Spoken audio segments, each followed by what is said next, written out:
Definitely been walking back. No doubt about that.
I'll tell you.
Good afternoon, everyone. Thank you so much for joining us. We are going to be getting started shortly. If I could have all the speakers to the podium, and just a quick reminder for everyone who has a cellular device, if we could put it on silent at this time.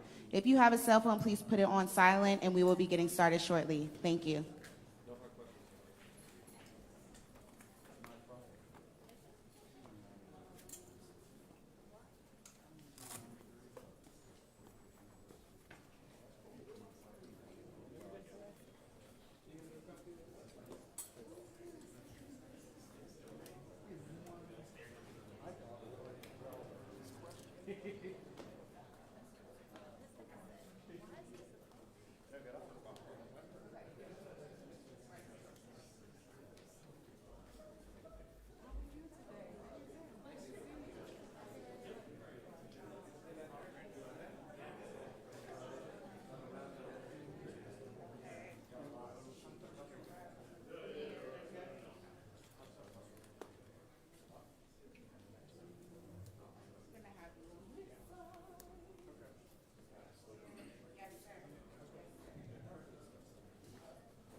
Oh, Chief is, okay. Well, she's gonna be right behind us, I think.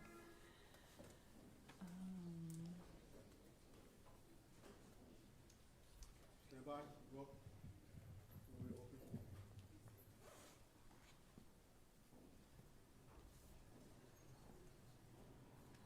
February 5, 4, 3, 2. Good afternoon, everybody. I'm Muriel Bowser. I am the mayor of the best city in the world. And I am joined by members of my public safety team and administration, and also representatives of Capitol Pride. Give them a big round of applause. Stand up, guys. Be recognized. Please stand up. And it's the Super Bowl, right? Super Bowl is here. And we are very proud to host WorldPride in Washington, D.C. We're going to have a full, I guess it's 10 days or more now, of activities. We are in a wonderful location here in Gallery Place, Chinatown in downtown Washington, where there will be lots of activations. So we are, let me also mention before we talk about the upcoming events, we had very successful Black Pride events already across the city this past weekend, which means we'll have 2 weeks total activations, and that's what we love to hear. This year also marks a special time because it's 50 years of Pride celebrations in Washington, D.C. There are more than 200 planned WorldPride events, and this Saturday is the opening ceremony at Nationals Park, where Shakira will help us open a global superstar for a global event. The following Saturday will be the WorldPride Parade. There will be a music festival at RFK, as well as the WorldPride Festival downtown. So there's a lot going on. We will direct you to the website for more information as well. So if you live, work, travel through the district over the next several weeks, we're asking you to plan ahead and give yourself extra time. We strongly encourage you to use public transportation. So if you're visiting, our metro is the best, clean, safe, and you can use your credit card to pay.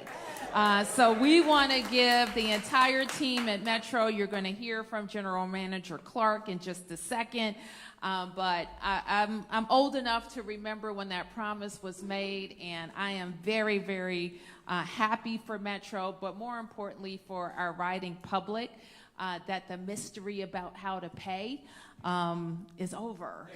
You can use your credit card. But for residents and visitors coming to Pride, I want to thank my team for helping to set up a text number, WorldPride DC, to 888-777. And that will help you get real-time updates about traffic, logistics, public safety, and to find out about more events. The website is worldpridedc.org, worldpride.dc.org. And so with that, I want to acknowledge, as I mentioned, Randy Clark, who is the general manager for Metro. Also acknowledge so many members of our team who I'll get to mention in just a second. But let me turn to Randy. Thank you, Mayor. Always great to do events with you, and appreciate all the great leadership. So, good afternoon, everyone. Randy Clark here at Metro. The Mayor took some of my thunder, but I'm going to repeat a couple things here. So, 4 things I want people to really concentrate on, and I'll go into a couple details here about not only just Pride, which we're so excited about, including, you see my pin right here. It's going to be fantastic, and on behalf of all 13,000 employees at Metro, we welcome people to use the system, as the Mayor said, and we are the best transit system in the United States, America's Metro. So obviously Metro is the easiest, fastest way to get around for all the Pride events. 4th of July, upcoming parades, FIFA games, Nats games, DC United, Spirit, you name it, it's the way to get around.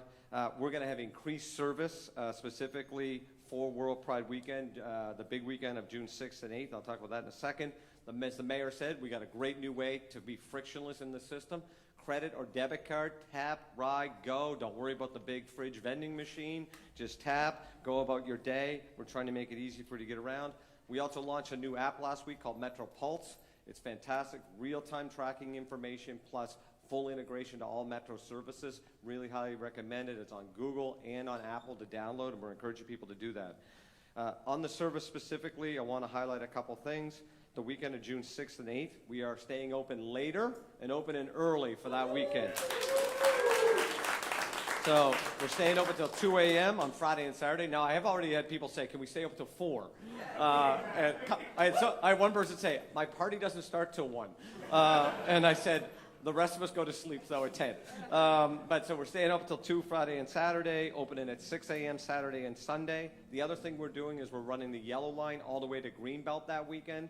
We know we're going to have a lot of people. Last Pride Parade, we had the highest day ever at U Street Station, and we know we're going to blast through that this year. So we're very excited. There will be probably significant bus impacts, obviously. A lot of traffic with some street closures and other things. WMATA.com/alerts, and we ask people to either check there or go to Metro Pulse. Lastly is, our second last thing I want to highlight is, at the end of June is our normal service change. Better Bus Network redesign is kicking in. We are changing every bus line in the entire network, whether it's a name, some are being rerouted. Every opportunity we have, please look at the bus system. We're going to carry a lot more people, connect way more people to frequent, reliable transportation at the end of June. I just want to highlight that. Lastly, we are an incredibly safe system. We are currently at a 7-year low of crime. Tracking this year is the lowest crime we've ever had on the system. But thank you, Mayor. And we're doing that with partnerships. And Deputy Mayor, Chief, Mayor, your whole cabinet, the amount of work that is happening collaboratively on public safety is impressive. That's why crime is way down. But with that said, if you have any issues, 202-962-2121, direct to Transit Police, or you can text my MTPD, which is 696-873, or use the Metro Pulse. Many ways to connect us, and we're making sure that you're safe out in the system. So happy World Pride. We also have Pride Wrap buses and trains out in the system. Let's see a lot of Instagram and Twitter and Blue Sky posts about how beautiful those are. So welcome, everyone. Thank you, Mayor. Thank you. And I do want to acknowledge some other folks who are standing with us and who are behind the scenes, on the scene, in front of the scene, working to keep DC safe and to make our events and to bring more events. So first off, Deputy Mayor Lindsay Appiah. Please give Lindsay a big round of applause, who is responsible for public safety and justice. Director Clint Osborne, who is our director of HCMA. HCMA has a big role in our special events planning and coordination with all of our partners, including Metro and the federal government and our partners in the federal government. Elliot Ferguson, who is the leader of Destination DC, which is our tourism agency. And I know a great partner in WorldPride, Jaron Price, who is the director of the Downtown DC Bid. I saw Franklin Park decked out in rainbows, so that's fantastic. Japer Bowles, who is the director of the Mayor's Office of LGBTQ Affairs. Who has worked very, very hard with our partners at Capitol Pride and the district's really commitment to attracting World Pride, investing, and to make sure when people leave here, they're going to be talking about us as a city, and they're going to be saying what a great time they had in DC and when they want to come back. We're also our Chief of Police, who you're going to hear from in just a moment, and LaToya Foster, who you'll also hear from, who is the director of our Office of Cable, Television, Film, Music, and Entertainment. So with that, I'd like to introduce Chief Pamela Smith. Thank you, Madam Mayor. What I'll start by saying is that Washington, D.C. is proud to host to be the host city, rather, for an exciting summer of major events to include WorldPride 2025. I've had the pleasure and the honor to work side by side with Capital Pride Alliance and Japer and his team to ensure that whatever the needs are for Capital Pride when it comes to public safety, we are in lockstep, we're in solidarity, and we're going to stand side by side with everybody doing the parade to ensure that we have a festive occasion. This year we have WorldPride 2025. We also have the Army 250th celebration, and we also have FIFA Club World Cup that will also take place this summer. And these events will bring residents, visitors, and communities to our city from around the world. MPD, alongside all of our district agencies and public safety partners, have been working for many months to plan for these large-scale events that are happening this summer. And our joint planning efforts have included site visits, tabletop exercise, intelligence coordination, and layered security strategies tailored uniquely to these events to ensure that we can keep our cities safe. For WorldPride 2025, we've been planning for over a year, and MPD will have an increased presence citywide. We will activate our specialized units, and we will supplement our department with officers from our neighboring jurisdictions. These officers will assist with crowd management, traffic control, and maintain a strong public safety presence throughout the duration of the festivities. At this time, I want to emphasize that there are no known credible threats to WorldPride or any affiliated events.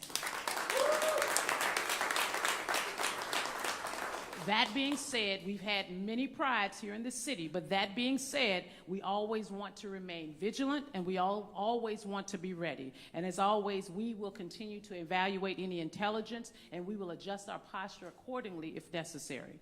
I will say a little bit about the Army 250th celebration. It's an event that's really designated as a national special security event, and the United States Secret Service is the lead, and at some point, the U.S. Secret Service will come back and provide some additional information regarding that.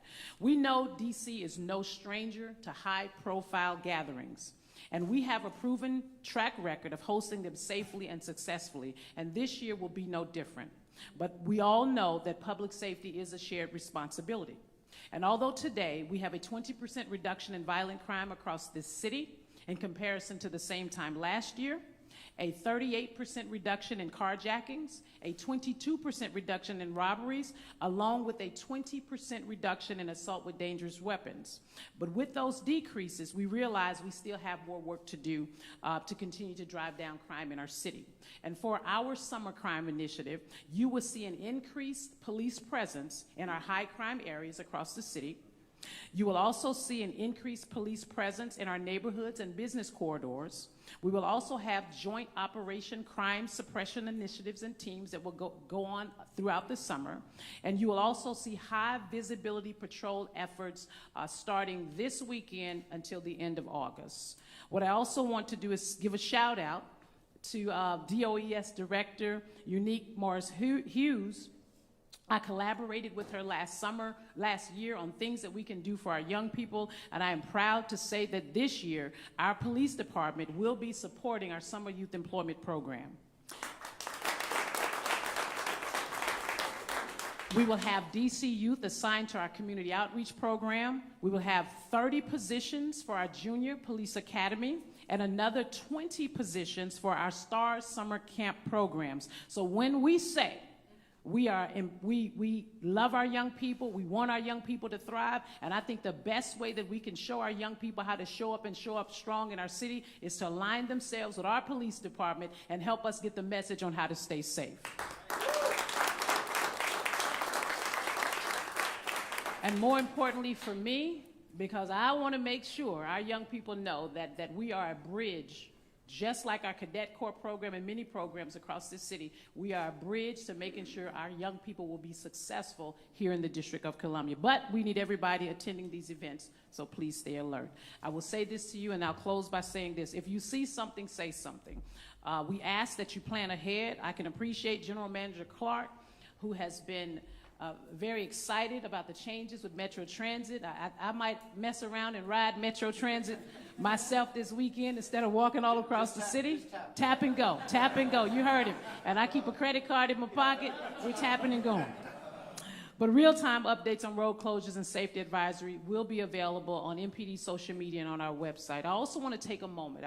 I want to emphasize this. We recognize that public safety is a joint responsibility, but I want to thank our men and women of the Metropolitan Police Department and all of our partnering agencies who have been working really, really hard this year for our commitment to public safety. Your dedication, our dedication, the dedication to the folks that have showed up today will ensure that we have a successful WorldPride. Thank you, and I'll turn it back over to Mayor Bowser.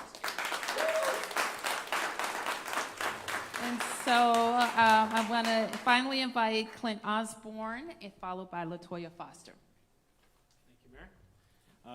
Good afternoon. I'm Clint Osborne. I'm the director of the DC Homeland Security and Emergency Management Agency, and this is an exciting time for our city. It is a continuation of what feels like Super Bowl after Super Bowl after Super Bowl, and which one day will lead to a Super Bowl.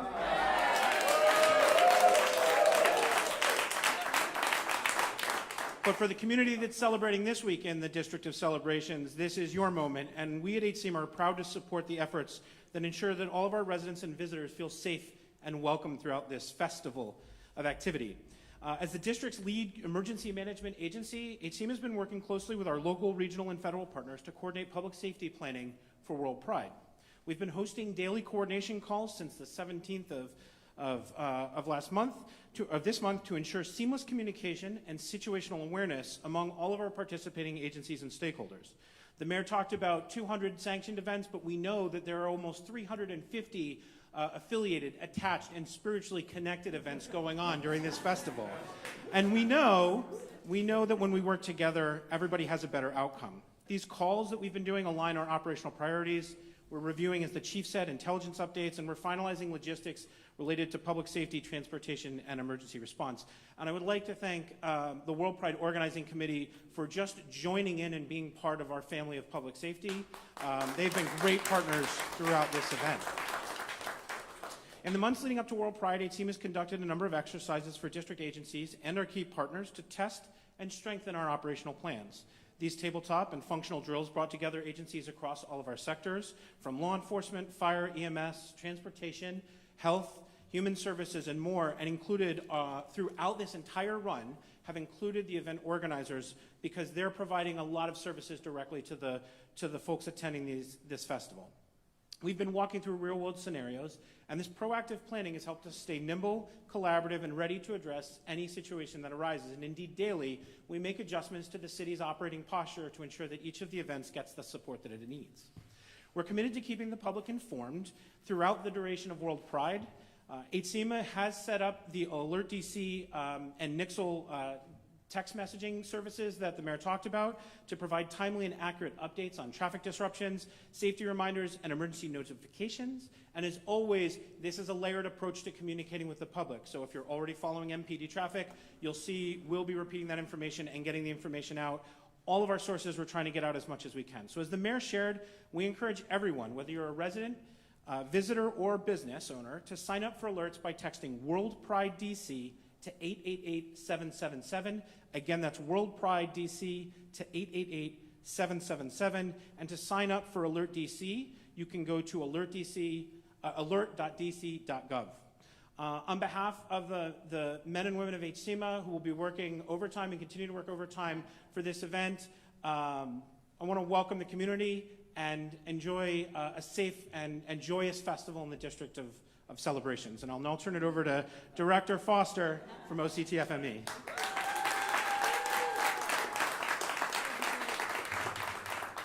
Good afternoon, everyone.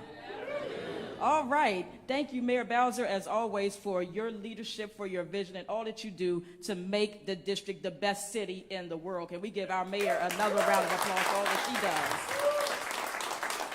does? Now, let me tell you, at the Office of Cable Television, Film, Music, and Entertainment, we are proud to help shape a summer that's alive and a vibe and a part of Mayor Bowser's growth agenda and vision. So first, we're excited to announce a brand new Downtown Summer Concert Series that we're partnering with our friends at the Downtown Bid, our friend Jaron Price here, President and CEO, And we couldn't be more thrilled on how we're going to work together to reimagine what's possible downtown this summer during the Capital One Arena renovations. This concert series will kick off immediately following Mayor Bowser and CNN's 4th of July concert that's set to take place downtown, featuring national and local talent. We are also excited to announce that we have brought Magic Wednesdays to Washington, D.C., a 10-week free R&B, jazz, and go-go concert series in partnership with Radio 1 and Magic 102.3 FM. We are joined by the co-president of Radio 1, Eddie Harrell, who's with us today. And we know what a great impact that is going to have at the St. Elizabeth's campus and Sycamore and Oak beginning 10 weeks starting June 11th. So mark your calendars for that. And then OCTFME continues working with our friends and partners like Live Nation. We are joined by Kelly Flanagan, the president of Live Nation DC, is with us. So Mayor Bowser, when you talk about Shakira coming up and all of the different big concerts coming up, Kelly is our girl. She's our friend, and she's making sure that all of the big concerts are coming here to the city and large-scale events, including the Broccoli City Breezy Bowl. I don't know if Broccoli City is here. I see Marcus back there. We know that Broccoli City last year brought 40,000 attendees to Audi Field, and we know that this year with the Breezy Bowl, featuring Grammy winner Chris Brown at Nats Park, has been sold out for weeks with 40,000 attendees. And we also, that's something to clap about. That's big. And through our OCTFME stage in partnership with Events DC, shout out to President Madame Angie Gates, we'll also showcase emerging local artists at this high-profile event, and we're proud to support the DC Jazz Fest at the Wharf later this summer as well. I know that's music to your ears. And then we have more. We have nearly 200 films coming right here to downtown over the next 2 weeks as OCTFME is partnering with 2 major film festivals, DC Docs and the Light Reel Film Festival. I believe we have Light Reel here, where we'll be showcasing all across downtown, including here at Gallery Place, the Navy Memorial, Georgetown, and various other locations. And lastly, because Mayor Bowser, you said we have to have family fun experiences, something for everyone in the household.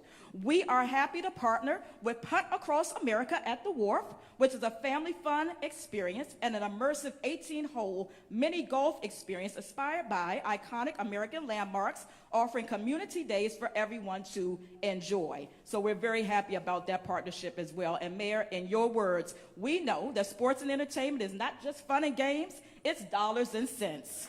And that's a big deal. And we know for every dollar that we incentivize for these incredible events, we see upwards of a $30 return on investment for each one. So millions of dollars of economic impact coming to our city. So we're excited about all that's coming our way. All of our partners who are here with us who have been a part of this phenomenal experience, and we want you to stay plugged in to OCTFME. You can follow us, watch us on Mayor Bowser's channel, DCN Channel 16, to learn more, as well as on our entertainment social media platforms. Thank you all, everyone. Thank you.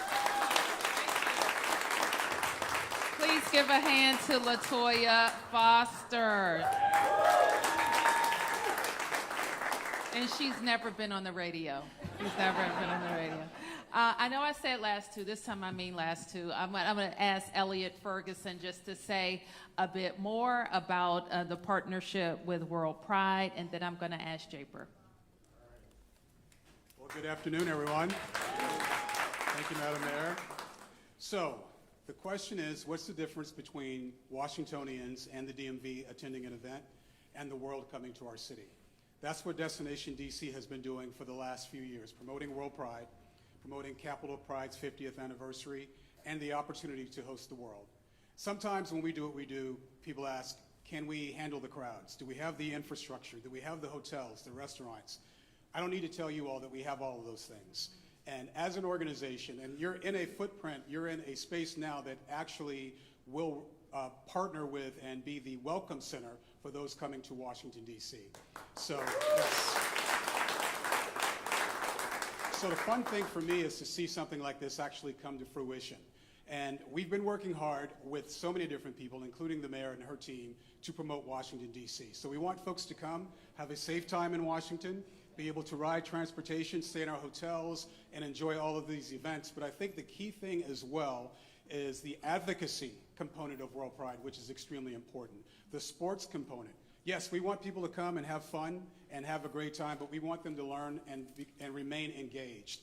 No better place to do that than a nation's capital. So it's always my pleasure to represent Washington in terms of promoting our destination to conventions and to the global community, and we know we're going to do an amazing job over the next couple of weeks. So, Madam Mayor, thank you for this opportunity. Congratulations for actually bringing this all to fruition to everyone. Thank you.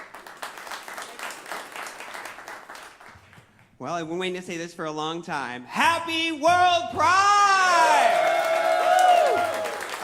Thank you so much, Madam Mayor, all of the leaders in our public safety cluster, and the 65 plus other government agencies that are helping make this happen, from getting people connected all across the city to helping support and host events. We're having events all across all 8 wards, but also in the DMV, and it's really a showcase of what our DC values are, which means it's focused on Black and brown people, on youth, on honoring our silver community, on focusing on our Latinx and API community, and getting people downtown, showcasing our art. We already mentioned the sports. We are the sports city, and just the same for our LGBTQIA+ sports. We're hosting over 20 different sports events during WorldPride. So we're really, really excited. It's almost 3 years in the making, and I think it is an amazing celebration and an amazing accomplishment. So kudos to the community. Thank you for all that you've done, and thank you for this amazing moment for our city, our community, and our movement. Thank you so much. And for anyone interested, we will be down at City Hall at what time today? 3:30. At 3:30 p.m. today for our flag raising, for our Pride flag raising at City Hall. So please join us. This is also my challenge to neighbors to put your Pride flags out. Put your Pride flags out because so many people are coming to our city, and we want everyone to be welcome. We have a time for a few questions. Yes. Hi, Mayor. Tom Fitzgerald from Fox 5. Kind of a security question. Good policing often is a balance in large events. Washington, D.C. is very experienced with large events. What can you say to the citizens that while Capitol Pride understandably will have a surge of law enforcement to protect folks who attend, but that other regions of the district will be well protected over that time? Sure. Chief? Thank you for the question. I think I've shared very eloquently that we are really the experts in this space when it comes to crowd management. But I also am very, very clear about the fact that our 7 districts, where we have our residents who are committed to also supporting us in this public safety space, we will have a high police presence in those areas, just as we will in our downtown core. Bless you. That won't change. We've done this for every single event since I've been here. We always make sure that there is a visible presence, a high visible presence of police officers in our districts as we are celebrating the events and activities that take place here in our city. A couple questions. I'm Marielle with DC News Now. First, for Mr. Ferguson, I know the last time we spoke to you, you said some of the hotel numbers were down lower than you expected for Pride weekend. Have you seen those come up at all? I know you said probably closer you would see numbers change. Yeah, absolutely. What we're seeing now is a surge at the last minute, especially with the national community. Clearly, some of the rhetoric from a national perspective has raised questions for those that were thinking about coming to Washington. But the overall positive influence and the reason, advocacy and all of the specific aspects of WorldPride have really galvanized the local community, the national community to want to come to the city. Just left our annual board meeting, Randy and I, and we have hoteliers on our board, and they're seeing a surge in occupancy in hotels. So it's really a win-win for us as we look at where we are. If I can, 2 questions. One for the mayor on the upcoming military parade. Can you give any details about just some of the preps? I heard that there could be like metal plates placed down on the streets. Is that something you guys are doing? We'll come back and talk about that when we get closer to the date. Yep. Quick question. Do you have an estimate of how many visitors you expect to come to DC over the week? I don't know that we can give you a total. It would be a guess. And then for the chief, I'm just wondering, back to safety. You know, we just experienced, and the museum is opening day, but we just experienced that horrible tragedy. We saw what has happened overseas and other places with lone actors, people driving cars into crowds. How do you protect, and how do people protect themselves in cases you can't block off every single street, obviously? So how do you, and then how do people protect themselves from those types of threats? Well, let me answer your last question first. And I think the most important thing is for us to stay vigilant, right? When we see something, say something. I think we always want to be in a mindset of staying vigilant. The other thing is, and I think I've shared this before, is that, you know, we just had the Memorial Day Parade, right? I mean, it was well attended by many, many visitors. We have a security apparatus that just doesn't include the Metropolitan Police Department, but we also bring in our federal, state, and local partners to assist us with crowd management. I came from a police agency where crowd management was top of priority. Why? Because the United States Park Police was here in the District of Columbia. Metropolitan Police Department, same thing. We have our police officers here who are CDU elements, that civil disturbance units, who will also be lined up on the streets. We use every resource that we have when it comes to crowd management for large-scale events. This Pride, WorldPride event is no different than what we've done before in the past.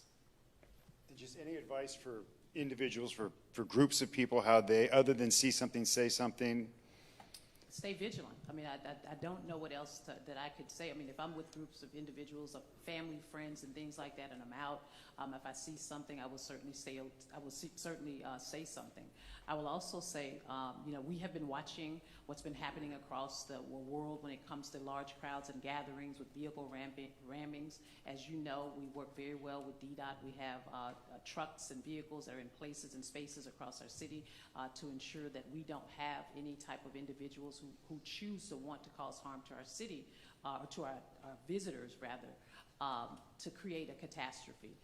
Clearly, sometimes we don't know when some of these things are happening, but we are well trained in this space, and I'm confident that even for this event, as our past events, we will be well prepared for the World Pride next weekend. And I would add, Mark, that people should go to the World Pride website and find the event that suits you. Not everybody has to go to a parade or stand in large crowds, because there are going to be events across the city. I was about to say in all 8 wards, but I wasn't sure. So it better be in all 8 wards. In all 8 wards. And so people can find the event or venue that you like. And I can't overstate what the chief has said, to be vigilant if you see something. And let's kind of define what something is. Something is something that doesn't feel right, doesn't look right, doesn't sound right to you. And don't guess, and don't be afraid to let a police officer who you might see know about the feeling that you had, or call, or give us a call, and we will figure it out. Yes. Mayor Ted Oberg from News 4. I know you said we'll talk about the Trump parade, the America 250 parade, once it gets closer. We're 16 days out. Can you describe how heavy a lift this is, and how it's been different necessarily than planning for Pride? You had years for that. You had about 6 weeks to do this for 250. No, the Army 250 has been a long time in the works, so I wouldn't say that it's been 6 weeks. And I have to say this, while anytime you're the mayor and you have thousands of people, you got a lot of movements, it causes everybody to be concerned about making sure we're ready. The chief said something that's very important from events or proposals in the past, that this event has been designated a national special security event. Which means a lot of federal resources and planning are over top of it. That's why you don't hear us talking a lot about it, because the federal apparatus has been moving. But let me ask Clint or Deputy Mayor Apia to say a little bit more. Sure, like the mayor said, this is an NSSC, and I believe this is the 6th NSSC that the district has hosted of the 84 in the past year. So just like inauguration, which you saw us transition essentially in a weekend, which demonstrated the nimbleness of the district and of our partners, that whatever is presented, there's no place that's more experienced than the District of Columbia in kind of executing these large-scale events. And you've heard there's many events. Well, because we know that, we have been planning, like the chief said, for months. And so much of the tabletops and working together with our federal partners and our local partners, DDOT, DPW, Fire EMS, all of that is happening so that every event that you heard between now and another large event, the 4th of July, which we execute every year, that's what we do in the district. And so that planning process, what the mayor said is you will hear more. We, every year, if you recall, when we have NSSCs, we generally do a stand-up right before that event to give more detail. There's information put at nssc.dc.gov. All of that will happen so that people understand road closures and all of those things, as we always do. So we feel confident that just like we are always prepared, that we will be for this event as well. And let me just add, because the more I hear about this, and Muriel, I don't have the answer to your question about plates and where they're going to be and all. We know what the route is, and we can come back later and talk about that. So that's the kind of the planning that we have to do. Now, for everybody out there, this is going to be, it sounds like the Army 250, and the display of equipment and history of the Army may be pretty spectacular. So I would look forward to whatever information that's being put out by the Army about what's actually going to be there. Some of you have been to air shows. Others have been to our truck touch. So imagine kind of the meld, and it's for the United States Army in celebrating its 250 years. So as I was getting updated, I realized that this isn't, I think you had referred to it as the military parade. And there's going to be a parade aspect, but don't lose sight of the fact that a lot of people served in the Army, a lot of families, a lot of people are into aircraft and other equipment. I've seen it at air shows that I've been to, and I would expect that we would see something similar. I was advised by the NTSB, and I think our planning teams know that there could be some disruption to the airspace at times. We don't know when that is, but that could affect, for short periods of time, air travel. Yes? Mayor Tom Fitzgerald again from Fox 5. You already asked the question. Well, Channel 4 got 2 questions, and I'm only here by myself. So. Oh. Ours was short, though. And elicited great answers. Bit of an elephant in the room question. Last month, the Council of Governments was briefed by Capitol Pride, and they testified that there were some people internationally that were concerned about traveling to the United States for WorldPride because of the actions of the current administration.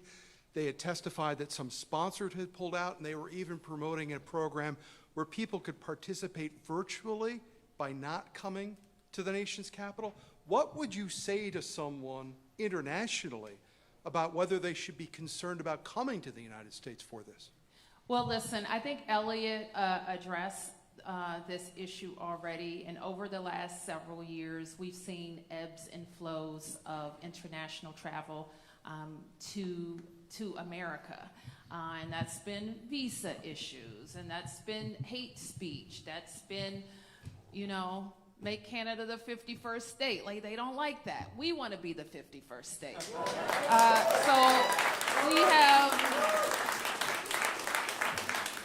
So we have all of those things happening. And then I think people also feel scared. They feel scared that they could be attacked, or they feel scared that a environment is developing that is anti-LGBTQ. We know we're the gayest city in the world, and we lock arms. I just left another community that's been targeted and attacked at the American Jewish Museum, by the way, who has an amazing LGBTQ exhibit. You should go and check it out. It's open. So I can only speak for myself and our values, which say we can't live in fear. We have to live our lives. We have to prepare and be as best prepared as we can. But we have to live, and we're going to live, and we're going to celebrate. Okay. Yeah. One more parade question. The Army has told reporters they will be on the hook for any damage to roads that their heavy vehicles, tanks may cause. Does that give you any encouragement in terms of your concerns about that, hurting the city infrastructure? Listen, we've worked really hard to get our roads in the state of good repair and bridges in the state of good repair, and I think that there has been time and attention paid to how to move this heavy equipment in a way that doesn't hurt them. I remain concerned about it, I have to tell you. These are, for the most part, local streets, and if they're rendered unusable, we have to make them usable and then go seek our money from the feds. Or maybe the Army Corps of Engineers would fix it, but probably we would fix it and then go seek our money from the feds. So that gives me some concern about fronting costs and waiting for them to get back. But I gotta think that the Army is among the most qualified logistics moving agencies in the world. They have moved equipment in more, precarious situations, so we're relying on their expertise, but we will, what I can tell DC residents is that we will try to keep our road network usable, and if we have to fix something, we will seek reimbursement from the feds. One more quick one. The White House is planning to invite VIPs to a stand that they are building at the Ellipse. Have you received any invite from the White House for the parade? I'm not sure, but what I have encouraged, and we sometimes use events in preparation for other events. Like last year, we tested the parade route that is going to be used this year. It was the Capitol Pride used last year. I asked our America 250 Commission to look at the kind of setup that's being used for Army 250 to see. I think it will be some indication of what America 250 could look like. So we will be doing that and we'll be observing it. Mayor Joe Heim from the Post. Yeah. Just could you tell us what the total amount of money the district is spending to host Pride and World Pride, and also what your projections for revenue are from the events? Who has the revenue estimates? Do you have the revenue estimates? I don't have them off the top. Maybe Elliot, I don't have the revenue estimates on returns off the top. I will tell you that we invested $5 million. It was in last year's budget to help with logistics and planning and support. We will have other in-kind costs related to event management, and we'll figure out how that's accommodated. Mayor, yes. One quick question regarding the WorldPride Festival, which is 2 days this year. The festival for the regular annual Capitol Pride usually is 1 day on Pennsylvania Avenue, but we're hearing, though, that this year it may be enclosed in a fence with security entrances. And I was wondering, was that just an extra precaution that was decided to be done this year? Let me ask either Japer or organizers to address that question. Hello, everyone. My name is Ryan Boss, the Executive Director for the Capitol Pride Alliance. And it was done for a variety of reasons. Since it is a 2-day festival, exhibitors will be having their items on site for 2 days, so we wanted to ensure that we could control and keep their items safe and not have to unload and load and unload and load. In addition, we wanted to provide some extra safety measures to err on concerns from people in the community. So we'll have multiple entrances, and we'll be ready to invite folks to DC. And in terms of the economic impact, the original number was between $600 to $700 million in economic impact. A quick off topic, if I could, to your budget proposal. There is a part in there that changes the district's stance on assisting with immigration enforcement and the sanctuary city status. I know you're backed off from calling it sanctuary city, but you know the provision that I'm talking about. I'm wondering if you can explain your reasoning behind doing that. Because it's the only place that we found in our law that references DC as a sanctuary. I forget what the total name of the bill is, but it is a pretty specific measure that's related to how we work with ICE with people that we have in DC jail's custody. So it's a misnomer for the city based on what it affected. Now, we are happy to work with the council on making sure that provisions that were reflected there are raised up, but we don't think that having it in statute is the way to go. Prior to that bill being codified, there was a long-standing mayor's order that addressed those issues that I think was issued by Mayor Gray. So there's some question whether it needs to be in the law at all, and if so, it should be more. It should pinpoint the issues that it addresses, I think, more directly. Yes, you've been very patient. Thank you. Felicia Ashley, ABC 7. 2 questions. One, just with obviously everything going on, what it means to all of you to have this here, the event, but also essentially a summer of celebrations. It's been a heavy year for some, but being able to have this. And part 2, for Chief, with Wharf and Navy Yard, we're going to have a lot of visitors and groups there. I know last week you spoke to touching base with businesses just in, doing their part as well, if you got a chance to do that with the upcoming events happening there. So it feels great. You heard LaToya say and talk about how attracting visitors, having festivals and global events is part of our growth agenda. And you heard that is from attracting WorldPride, where we invested a lot of money to bring people to DC. Now, I'm not talking about the cultural aspects. Right now, I'm talking about the dollars and cents aspects. And so that's important. So with all of these events, you have sporting events, you have music events, you have people going to restaurants, people going to nightclubs. We didn't talk about nightlife. Everybody, party responsibly. Please. And so, yeah, we feel good about that, but it's also you should expect more. I think that's what I would say, expect more.